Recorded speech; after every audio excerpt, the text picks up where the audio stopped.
Hello everyone, I am Maximilian Pfister, and this talk will be about morphing one-planar drawings, which is a joint work with Patrizio Angelini, Bekos and Fabrizio Montecchiani. So in general, a morph is a technique to gradually change one thing to another. For example, the transition of a starting image to a final image.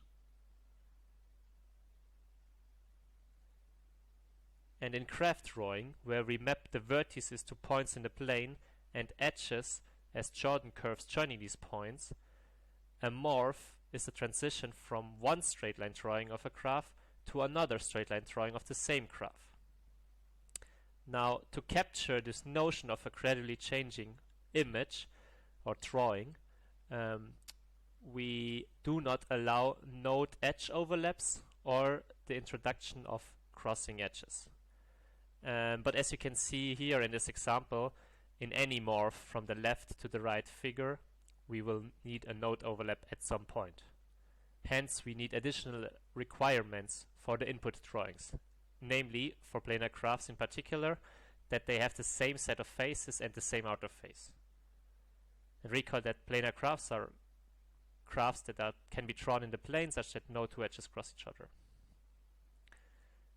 And to be more precise, assuming we have two given input drawings, gamma A and gamma B, of the same graph G, a morph is a continuously changing family of drawings starting at gamma A that end at gamma B. And all intermediate drawings are necessarily topologically equivalent, which means they have the same planar embedding or, as previously stated, the same set of faces and the same outer face. Further, we require the edges to remain straight line segments throughout the morph, as otherwise it is trivial.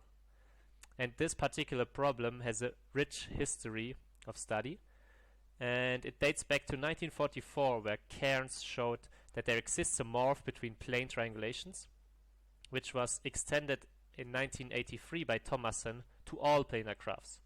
However, both of their constructions had unbounded complexity, so in recent years the question arose, can we bound the complexity? Which was answered in the affirmative by Alamdari et al. In 2013, who showed that a polynomial number of steps is sufficient, and a step is simply a set of vertices that move at a constant speed along a straight line. And recently they even improved this to be a linear number of steps, which is asymptotically optimal.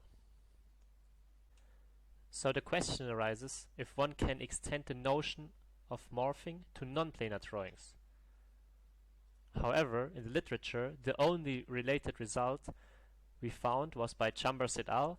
That recently showed how to morph graphs that are embeddable on a torus. But for general non-planar drawings, we did not find anything. So a first idea one can come up with is to morph the planarization of such a drawing. And in the planarization, one substitutes the crossings with degree 4 dummy vertices to obtain a planar graph. Then we apply a planar morphing algorithm to this graph, and afterwards we remove the introduced dummy vertices to obtain the original graph. However, during the morph, we would have to guarantee that opposite edges incident to these dummy vertices maintain the same slope, as otherwise these edges would have a bend, which is not allowed. And to the best of our knowledge, this is not guaranteed by any existing planar morphing algorithm, nor can it easily be incorporated into them. However, the planarization defines the topologically equivalence of non-planar drawings.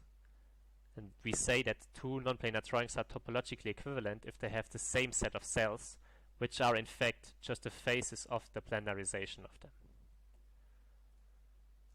So what is our result? We show the existence of a morph between two drawings that are non-planar.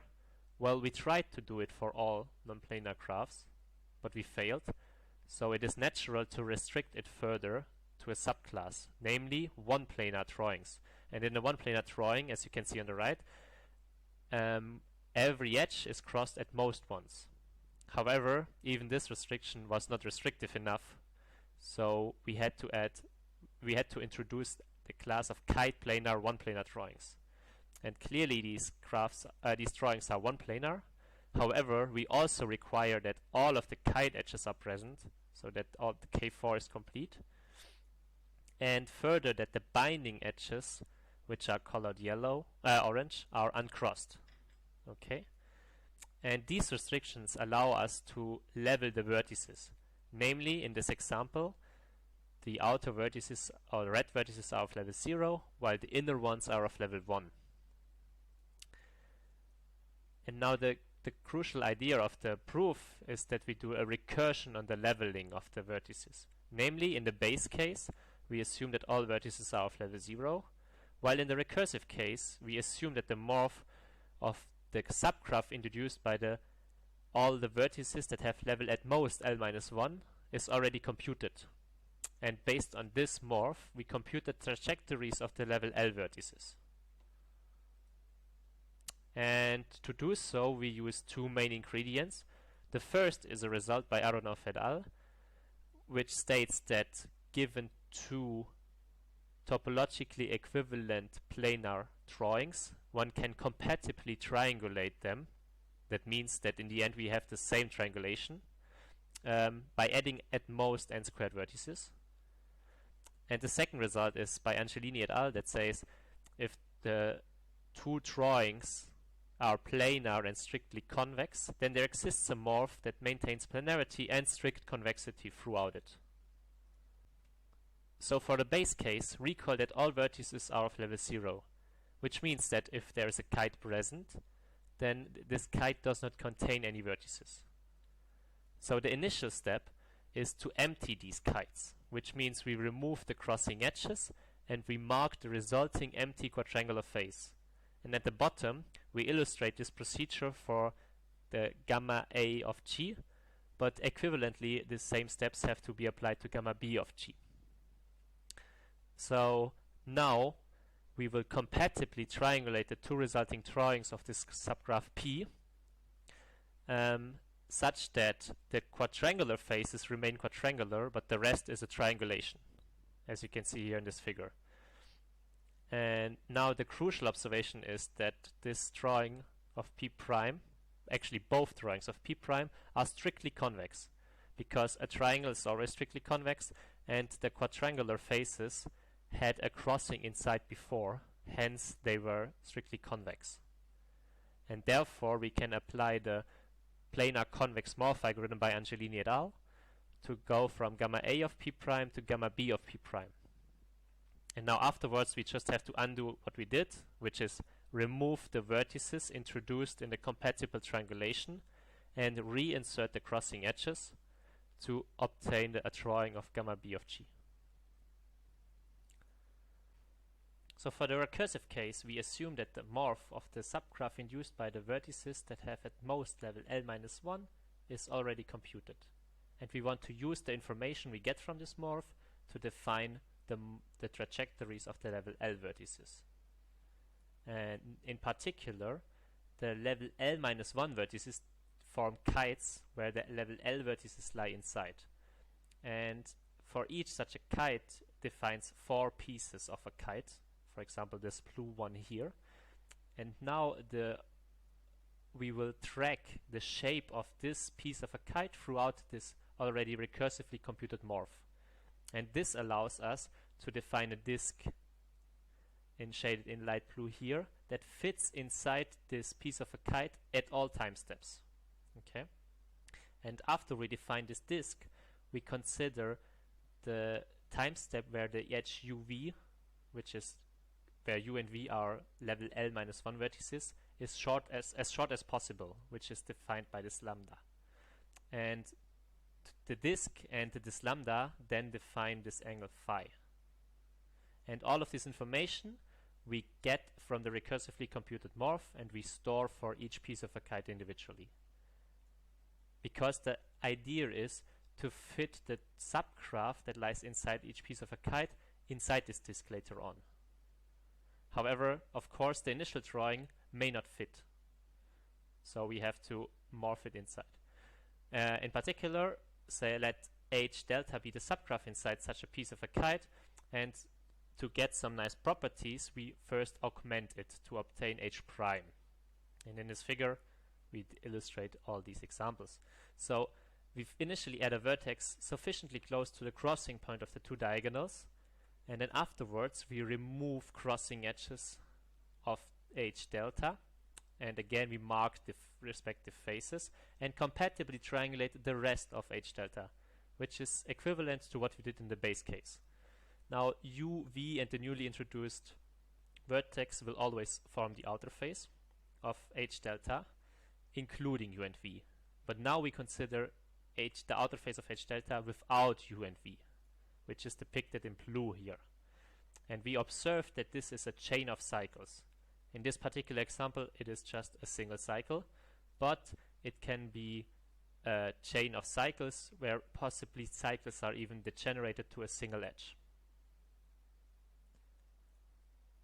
And now the idea is, for this chain of cycles, we make it skinny and fit it inside this disk D, which is illustrated in this figure here.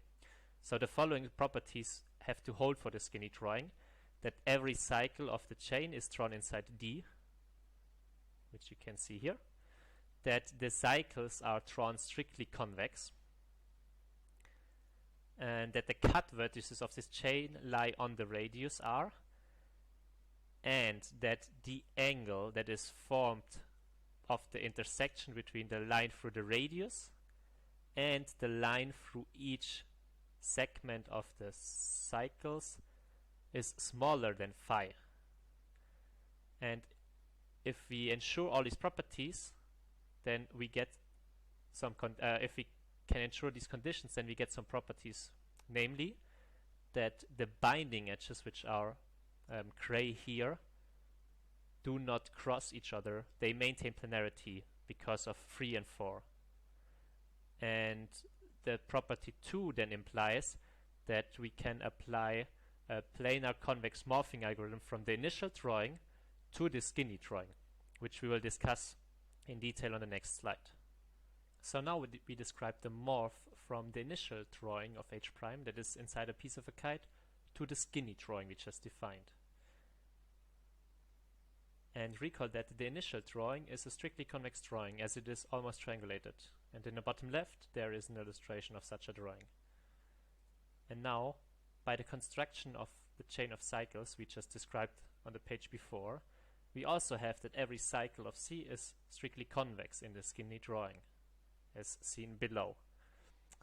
And therefore, for every such cycle, we apply the algorithm by Chiba et al., and hence we obtain a strictly convex drawing of the subgraph inside each such cycle, whose outer face is the drawing of the cycle in the skinny drawing of h prime. But then this means that we have both of these input drawings are topologically equivalent planar strictly convex drawings, hence we can apply the convex morph algorithm. And we further can guarantee that it stays inside each piece of a kite. And now, to perform the global morph, what we do is basically we compute the skinny drawing for each piece of a kite, we morph the interior of the kites to these computed skinny drawings, and in the last step we say that these skinny drawings, they stay rigid inside this disk, and they follow the trajectories as shown in these figures of the outer vertices. And note that these trajectories of the outer vertices are already pre-computed by the recursive morph. And as you can see in the figure, as long as we keep it rigid and maintain all the properties of the skinny drawings, we will not introduce crossings of these boundary edges. Hence they stay planar. So here we present a summary of the recursive case. Let Q be the subgraph induced by the vertices that have at most level L-1. We assume that we recursively computed the morph of this subgraph Q. And then for each piece of a kite of Q, we track its shape throughout this recursively computed morph, which defines the disk, the radius, and this angle phi for each such piece of a kite. And then, for each subgraph that is contained inside a piece of a kite, we initially set uv and the newly introduced vertex d, which is sufficiently close to the crossing diagonals, as the outer face of H, and afterwards we compatibly triangulate both of these drawings to have an almost triangulated graph H prime. Okay? And afterwards, based on the properties we discussed before, we construct a skinny drawing of H prime. Then we use the morphing algorithm, the planar convex morphing algorithm of Angelini et al. To morph the initial drawing of H prime to the skinny drawing of H prime. And we do this for every such piece of a kite, and the result will be called G prime. So the drawing of G prime is just the union over the skinny drawings of all the H primes and the drawing of Q. And now we say that the skinny drawings remain inside the piece of a kite and follow the trajectories of the vertices defined in Q. And hence we obtain gamma b of G prime. And now we just have to revert everything we did, which is to unskinify the H primes, which is just a reverse step of what we did on the left side. And finally, we have to remove the vertices that were added in a compatible triangulation and reinsert the crossing edges. And hence we obtain the resulting drawing of G. We conclude with some open problems, namely, can we bound the complexity of a morph of one kite-planar drawings? The second question is, can we extend our results to all one-planar drawings or to meaningful families of k-planar drawings? And in particular, can we drop some of our constraints we posed on the graph class? And the third open problem is, can we extend our result to other family of non-planar graphs which admit some sort of specific crossing configurations? For example, if we allow only right angle crossings, can we morph these drawings? And in general, the most ambitious goal is, of course, to extend this to all non-planar drawings. Thank you very much for your attention.